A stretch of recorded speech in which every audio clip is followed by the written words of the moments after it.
Olá para você que nos ouve pela Rádio Defensoria. Eu sou Adriana Paulino e nós estamos aqui para mais uma edição do Entrevistas DPE.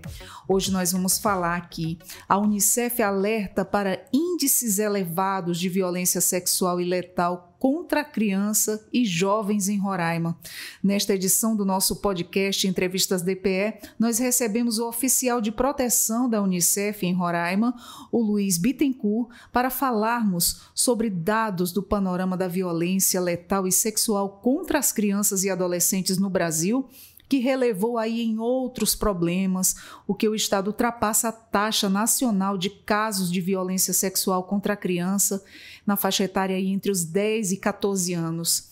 Nosso convidado para falarmos sobre esse assunto é o Luiz Bittencourt, oficial de proteção do Unicef em Roraima. Luiz, seja muito bem-vindo ao Entrevistas DPE. Muito obrigado pelo convite, Adriana, e obrigado também pelo espaço para que a gente possa falar desse tema tão importante. Luiz, primeiramente, pode explicar para a gente aí, para os nossos ouvintes, o que é a Unicef e como ela atua em Roraima? Então, a Unicef é o Fundo das Nações Unidas para a Infância. A Unicef está presente em mais de 190 países, também diretamente trabalhando pelos direitos das crianças e adolescentes, então, no mundo todo, né? A Unicef tem diferentes formas de trabalho, diferentes áreas programáticas com as quais a gente trabalha, enfim, diferentes iniciativas, uma delas sendo a proteção das crianças contra toda forma de violência. Aqui no Brasil estamos desde os anos 50, com o nosso escritório de país em Brasília, com diversos outros escritórios também espalhados aqui em todo o Brasil, e também aqui no estado de Roraima, onde temos nosso escritório em Boa Vista e temos também nosso posto avançado em Pacaraima. Nós temos aqui um trabalho em diferentes frentes de trabalho, especialmente no trabalho com a migração, como também chegamos aqui em apoio ao governo federal, junto com a Operação Acolhida e com outras agências das Nações Unidas, enfim, diferentes parceiros também da sociedade civil que compõem a Operação Acolhida, mas também trabalhando diretamente com o tema das populações indígenas, trabalhando também em diferentes áreas, inclusive a proteção contra violências nos contextos das crianças e adolescentes indígenas, e trabalhando também no desenvolvimento de políticas públicas para cada criança e adolescente dos municípios. Um desafio, né? E ultimamente tem sido bem árduo aí esses números, esses índices altos aí, né? E como foi feito aí o levantamento dos números do panorama da violência letal sexual contra a criança e adolescente no Brasil? Então, o panorama que foi lançado essa semana é uma parceria do Unicef junto com o Fórum Brasileiro de Segurança Pública, que levantou dados a partir das informações fornecidas pelas Secretarias de Segurança Pública de todos os estados da Federação e do Distrito Federal, de 2021 até 2023, a partir dos registros de ocorrência de alguma dessas formas de violência contra crianças e adolescentes. Porque os dados relevados no panorama sobre a violência sexual contra crianças e adolescentes em Roraima são alarmantes?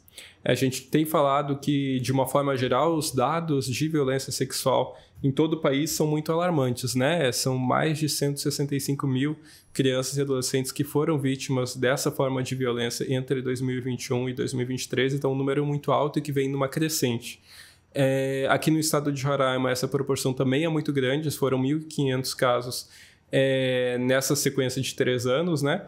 E também com uma taxa acima da taxa média nacional, né? A cada 100 mil habitantes no Brasil, em média, 116 crianças e adolescentes são vítimas de violência sexual. Aqui no estado de Roraima, essa taxa é de 228 crianças a cada 100 mil habitantes. Uma triste realidade, né?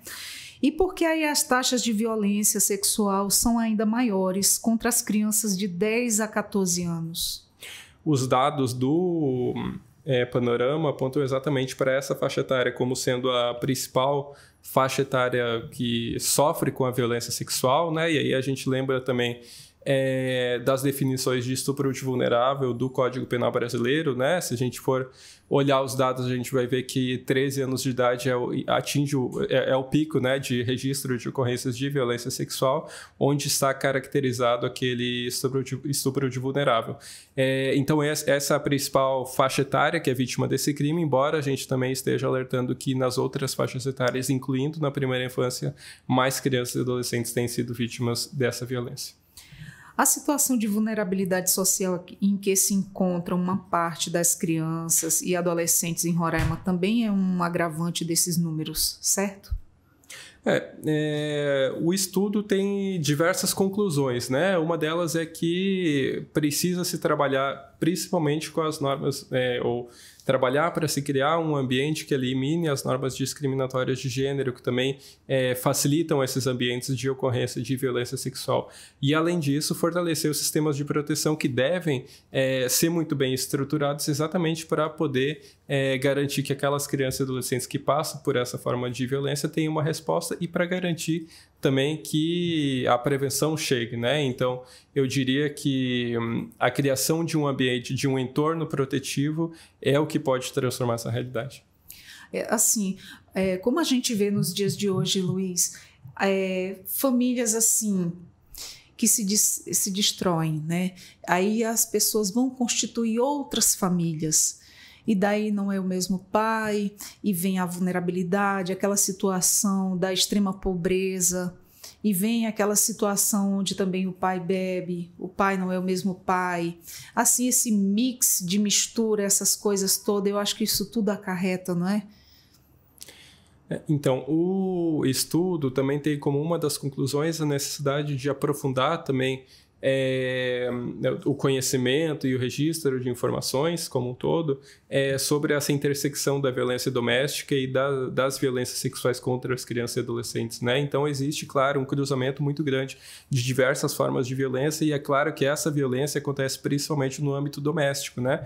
Os dados também do Panorama apontam exatamente isso, que boa parte dos autores da violência sexual contra criança e adolescente são autores conhecidos e boa parte dessas violências acontecem exatamente na residência dessas crianças e adolescentes, não nas ruas, não no espaço público, mas sim nas residências, mais próximos. Exatamente, dentro do ambiente de confiança, né? Dentro daquelas relações da criança e adolescente que deveriam protegê-la, mas que, pelo contrário, são aqueles que causam alguma forma de violência. Infelizmente, é um tio, é um padrasto, às vezes o próprio pai. É muito triste essa situação.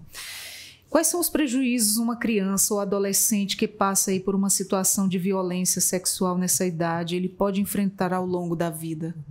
As consequências podem ser muito permanentes, né? Ou podem perdurar por um tempo muito longo nessa criança e adolescente. Então, é por isso que a gente sempre enfatiza, e também o relatório vai enfatizar a importância de garantir que essa criança e adolescente que passa por uma situação de violência possa ser atendida e possa ter o atendimento direcionado para superar aquela condição de violência. Digo porque, por exemplo, né? Hoje no Brasil existe uma legislação, a Lei 13431 de 2017, que vai estabelecer o depoimento especial. O que é o depoimento especial? É uma antecipação de prova ou um depoimento também feito com profissionais habilitados para isso, para que essa criança ou adolescente que passou pela violência possa dar o depoimento dela no momento próximo da ocorrência do crime, né?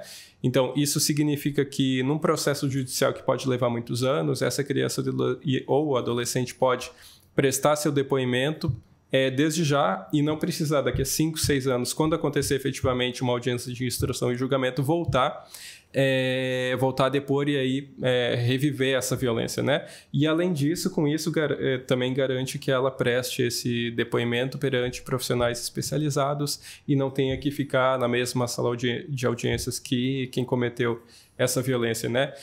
Então eu diria que para evitar essas consequências de longo prazo ou minimizá-las, né? Porque a gente também não pode o melhor que se pode fazer é para mitigar, porque o impacto evidentemente já aconteceu, né? Eu diria que todos os esforços para a não revitimização dela, para garantir um atendimento humanizado, para garantir que ela não precise daqui a 5 ou 10 anos reviver essa violência, são cruciais para que ela possa ter transformado novamente sua vida. E como é que as famílias, ao mesmo tempo, as pessoas que não são da família da vítima, elas podem identificar sinais aí numa criança ou adolescente que está sofrendo a violência sexual? Um dos grandes espaços em que a identificação da violência contra as crianças e adolescentes e da violência sexual, né, pode ser feita nas escolas. E é por isso que a gente fala da importância dessa intersecção dos atores de proteção e aqueles ambientes e aqueles atores do ambiente escolar, né? É lá que as crianças e adolescentes circulam, é lá que as informações de prevenção podem ser passadas, é lá que essa criança pode também ter uma confiança numa outra pessoa para contar aquela situação que ela aconteceu, né? Então, também nas conclusões do relatório fala-se da importância de trabalhar tanto com as famílias, evidentemente, para identificar e para estar atento a sinais de violência, mas também com as escolas, né? Para que as escolas sejam também esse ambiente, esse espaço de proteção, para que nas escolas tenha-se informações de prevenção, para que nas escolas aqueles profissionais, professores, algum ator da comunidade escolar como um todo, que por algum motivo ouviu uma situação dessas ou recebeu uma revelação espontânea de uma violência, possa dar os encaminhamentos e possa tratar a criança com todo respeito e a seriedade que deve ser dada ao caso. Que a escola também estando preparada para lidar com esse tipo de situação, muitas vezes a criança ele não se abre em casa com a própria família, mas ele já chega para uma professora ou para um coleguinha da sala e acaba contando ali o que está se passando com ele, não é verdade? Por isso a importância de tudo se começar pela escola também, né? De onde as crianças estão, a maior parte do tempo também. Quais são aí os canais de denúncia de casos de violência sexual em Roraima? Direcionar também para a Defensoria Especializada da Mulher, na Casa da Mulher Brasileira? Isso, são vários canais de denúncia que podem ser utilizados, né? E para aquelas crianças ou adolescentes ou famílias que tenham alguma informação, diferentes canais podem e devem ser utilizados, né? Mas aí falando mais dos canais presenciais, né? Eu destacaria, claro, a Casa da Mulher Brasileira, que tem um trabalho já muito longo e unidades especializadas também para isso, mas também destacando o papel do NPCA, né? do Núcleo de Proteção da Criança e Adolescente da Polícia Civil, é claro, de qualquer delegacia também, seja aqui da capital, seja do interior, dos conselheiros tutelares, que é claro que não são o órgão policial ou de segurança pública, mas que sempre também estão muito atentos e prestam orientação também para as famílias que precisam, por algum motivo, né, encontrar algum canal de denúncia ou garantir que isso seja realizado. E o que pode ser feito aí em termos de políticas públicas para minimizar esses índices alarmantes? É crucial que todos os governantes possam entender a importância da proteção da criança, da criação de um ambiente favorável para a proteção das crianças e da eliminação de todas as formas de violência, incluindo aqui a violência letal e sexual, e que a proteção da criança seja vista como um investimento, né? Parte do orçamento também dos estados, dos municípios, para garantir que todas as ações ocorram. Dentro do relatório, fala-se da importância de treinar e capacitar todos os atores, né, do sistema de garantia de direitos, e aqui a gente não fala só da assistência social, dos conselheiros tutelares ou das polícias, mas fala também das escolas, dos profissionais de saúde, enfim, né, toda a comunidade que de alguma forma tenha contato com alguma forma de atendimento com essas crianças e adolescentes, né? Então, a capacitação permanente, investir nessa capacitação, garantir estrutura e capacidade para que eles possam realizar os atendimentos, realizar os encaminhamentos, garantir que a própria Lei 3431 de 2017, como eu havia comentado antes, está sendo implementada, que todos conhecem fluxos muito bem evidentes de encaminhamento de um caso de violência contra a criança e adolescente, e, de uma forma geral, também investir em ações de prevenção, que a prevenção seja parte do dia a dia de todos os profissionais que trabalham, né, nas áreas da assistência social, evidentemente, mas também da segurança pública, da educação, da saúde, enfim, né, que todas as pastas tenham também na sua rotina de trabalho mensagens, informações de prevenção para trabalhar com as famílias e diretamente com as crianças e adolescentes. Luiz, para você que trabalha nessa área de proteção, é o nosso representante da Unicef, não é verdade, aqui em Roraima, o que você diria assim, para a sociedade em termos de quando sentir a necessidade de estar fazendo essa denúncia? Que conselho você dá, que recado você dá para a população em geral? Que eu acho que, assim, no meu ponto de vista, como ser humano, a gente deveria, sim, ver, identificar a situação ali quando estiver ocorrendo, ou pelas redondezas, ou pela vizinhança, ou por uma pessoa conhecida, conhecido de alguém. Aquela criança está passando por isso, está com um comportamento diferenciado, algo está acontecendo que ela deve, quanto cidadão, denunciar. Porque tem muita gente que diz, eu não vou me meter. Simplesmente fica ali na dela, não vou me meter nessa situação, isso é um caso grave, isso é um caso sério, e fica ali naquela omissão. Não ajuda. Você, que conselho, que falas você diz a essas pessoas para não fecharem a boca, denunciarem, sim? Eu diria que é a ação de cada um e cada uma que pode transformar a realidade e a vida de uma criança e adolescente que passa por uma situação de violência. Esse primeiro momento de, claro, evidentemente, acolher essa criança e adolescente, deixá-la se sentir segura, confiante de que pode viver em um ambiente seguro para ela, e também encarar sempre com seriedade qualquer uma das situações que acontecem. Mas muito mais do que isso é exatamente isso, é ver essa possibilidade de transformar, né? Transformar mesmo a realidade dessa criança que passa por uma situação de violência, que pode estar passando por uma situação de violência, né? Para que ela tenha um futuro melhor e um futuro livre de qualquer forma de violência. Então, é a ação realmente de cada uma que pode fazer a diferença, tanto daqueles que são profissionais, que estão trabalhando de alguma forma em alguma das áreas, mas evidentemente de toda a sociedade também, a quem corresponde esse dever para com as crianças e adolescentes que, por vezes, no seu círculo de confiança, no seu círculo que deveria protegê-las, é onde encontram a violência, né? E deveríamos todas estarmos muito atentos. São números realmente inaceitáveis, né? Quando a gente pensa que 165 mil crianças e adolescentes nesses últimos 3 anos foram vítimas de violência sexual no Brasil. Então, são números realmente muito altos e que precisam também ser respondidos com a seriedade, com a atenção de cada um e cada uma que identifica uma situação como essa. E a gente, quanto cidadão, não se calar, né? Para não negligenciar, porque senão, como pessoa, a gente estaria sendo negligente. Deixar ver uma situação dessa tão grave, tão séria e fechar os olhos, né? A gente deve sim denunciar. Você já havia falado, mas aqui, as escolas também podem desempenhar um papel mais ativo na proteção de crianças e adolescentes contra a violência sexual. Exatamente. Desenvolvendo fluxos, treinando toda a comunidade escolar, desenvolvendo atividades de prevenção como parte da sua rotina, né? Da sua rotina de trabalho, as escolas podem ser esse grande ambiente protetivo, um ambiente em que as crianças circulam, né? Invariavelmente circulam, estão nas escolas e onde eles também têm pessoas de confiança, né? Onde tem os professores, enfim, outros profissionais que são também de confiança das crianças e adolescentes. Então, as escolas são esse espaço crítico para a identificação da violência contra as crianças e adolescentes e para a transformação também dessa realidade. Que tipo de prevenção, de programas de prevenção poderiam ser implementados aí para reduzir os casos de violência sexual contra a criança em Roraima? Existe aí alguma iniciativa em andamento? São muitas iniciativas que acontecem, né? O Unicef mesmo, por exemplo, tem desenvolvido no Brasil como um todo uma iniciativa que se chama Educação que Protege, que também trabalha nesse fortalecimento da comunidade escolar e para garantir que a escola seja esse ambiente de prevenção.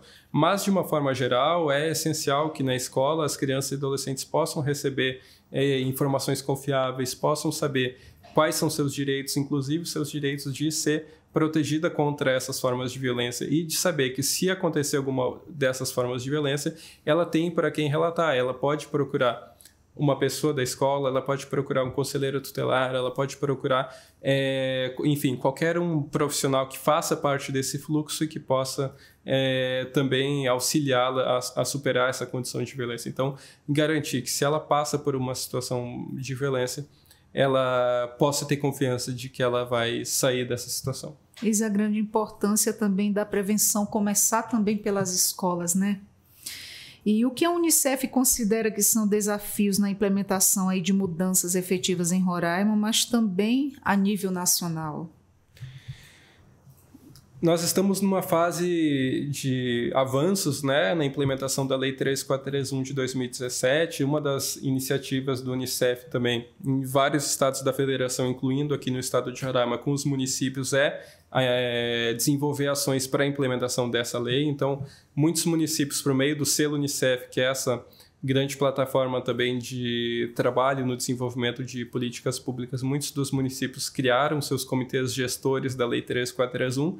Isso significa que eles começam a desenvolver esse trabalho para juntar diferentes secretarias, diferentes áreas, tanto da assistência social, da segurança pública, da educação, da saúde, para sentar na mesma mesa e discutir os desafios comuns que acontecem. É claro, é nessa direção que eu imagino que possamos avançar para transformar essa realidade via políticas públicas, desenvolvendo, evidentemente, a partir desses comitês, fluxos e protocolos para o atendimento não revitimizante das crianças e adolescentes. Luiz, fala pra gente, os dados também eles englobam a violência sexual contra as crianças em comunidades indígenas ou áreas rurais? E como é que é feito aí o monitoramento desses casos? Os dados incluem todos os registros de ocorrência, então todos aqueles casos que foram registrados, seja no meio urbano, seja em comunidades rurais, enfim, independentemente do território que aconteçam, desde que tenham sido reportados e notificados, eles sim fazem parte desses dados. Mas, evidentemente, destaco também que em todo o Brasil, e aí não apenas em um estado, mas em qualquer estado da federação, em qualquer região, seja numa região rural, seja na região urbana, estima-se que deva existir uma subnotificação muito grande também desses casos de violência. Existe alguma parceria com organizações locais que tenham aí se mostrado eficaz no combate à violência contra as crianças em Roraima? Nós temos trabalhado de forma muito intensa com os municípios, com o Estado, enfim, com os atores governamentais, com os atores do Poder Judiciário, com os conselhos de direito também, nessa direção de desenvolver capacitações, por exemplo, na Lei 13431 de 2017, trazendo a importância do atendimento não revitimizante, trazendo a importância da criação dos fluxos, a importância do envolvimento de cada um e cada uma na eliminação da violência contra a criança e adolescente. Então, existem parcerias com todo o sistema de garantia de direitos, né? Incluindo ali tanto os atores estatais, os atores não estatais, os conselhos de direito, os conselheiros tutelares, né? Que são parte-chave também do atendimento para as crianças e adolescentes. Então, temos desenvolvido o trabalho sim nessa direção. O dado atual aí no cenário, quais são as expectativas para o futuro da proteção infantil em Roraima nos próximos anos?